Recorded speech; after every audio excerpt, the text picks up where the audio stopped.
What's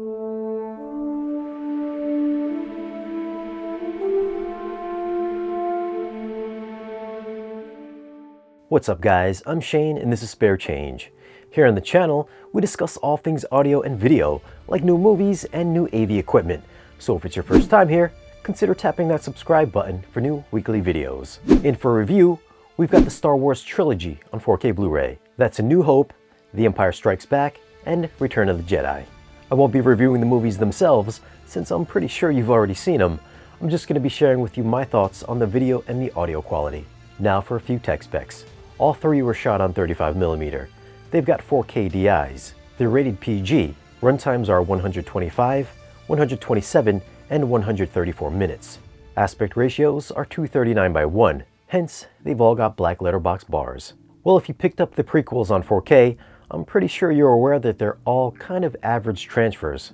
Episode 4 is clearly better looking than every single one of those. And with it being the oldest Star Wars movie, I'm thinking if they didn't scrub away all the detail in The Phantom Menace, it probably would have looked a lot like this one. Although the CGI probably still would have looked kinda crappy.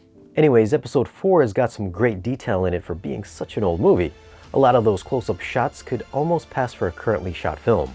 Pores, wrinkles, strands of hair are all rendered excellently. The practical effects like the puppetry and the creatures, yeah, they don't exactly look like real life, but they do look a lot more believable than what we got in the prequels. Did I mention you can count Han's chest hair? That's how clean this movie looks. Of course, the entire thing isn't perfectly clean. The digital effects added in Chapter 19 when they get to Mos Eisley is a blurry mess. That shot belongs in the prequels, just take your pick.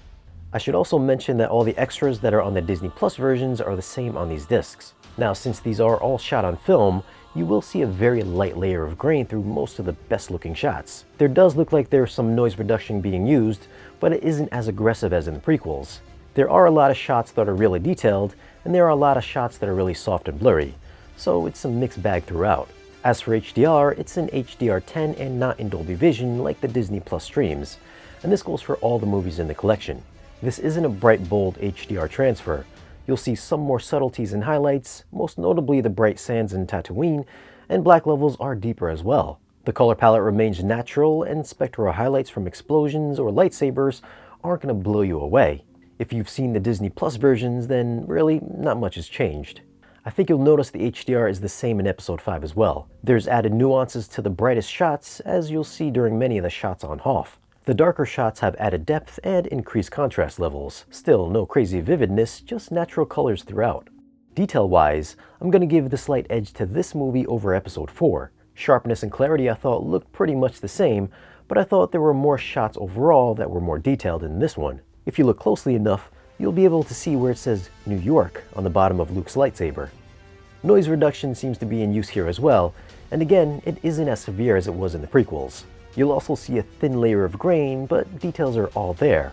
There's soft shots and blurry shots and everything in between. Return of the Jedi, on the other hand, I felt was the weakest transfer of all three originals. There were maybe a handful of those clean, detailed shots, but for the most part, I felt most of the movie was soft throughout. Noise reduction seemed to be more heavily used in this one. You'll see tons of waxy, blurry shots, especially when they're out in the forest. All that foliage can look like a blurred mess. I'm not saying the entire movie is a blur fest, just overall it's way softer than the previous two episodes. HDR again was nothing extravagant, some nice peak highlights from explosions and smoother tonal gradations. Black levels do appear to be deeper as well, and shadow detail I thought was alright. The Emperor does not share your optimistic appraisal of the situation. Audio is in Dolby Atmos for all three, and if there's a reason to grab these on disc, I'd say it's for the new Atmos mixes. The Death Star attack in Episode 4 is probably the best part of this mix. You'll hear some very active height channel activity.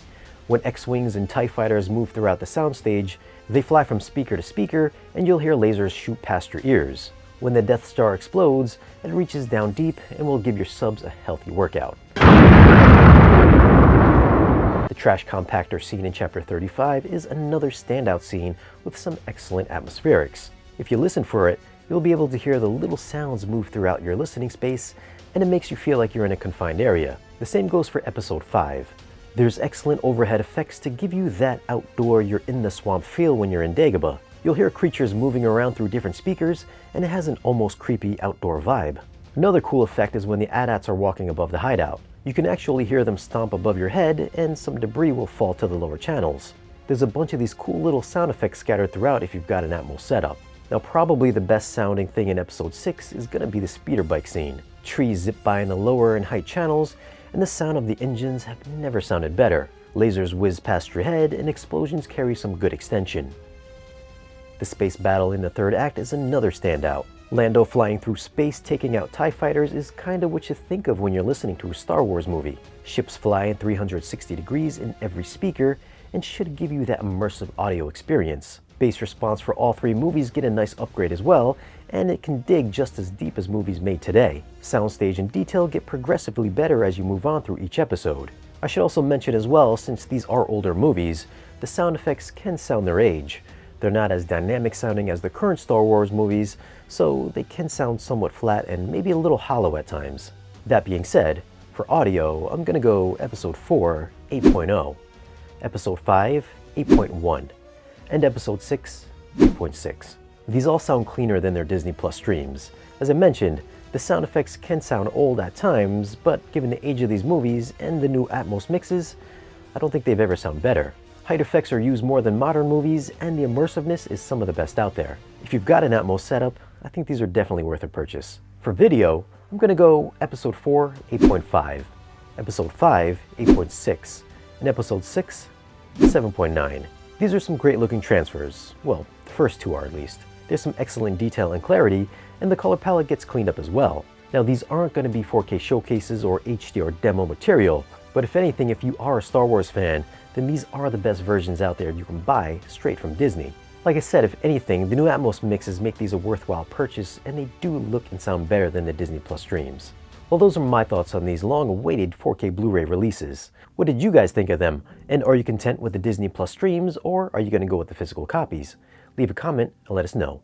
Now, if you want to pick up any of these movies, I'll leave some links for them in the video's description. As always, guys, thanks for watching. If you want, you can find us on social media, and if you want to support the channel and get exclusive content and great discounts on audio and video gear, then stop by our Patreon page. Don't forget to like, share, and subscribe, and we'll see you guys again in the next one.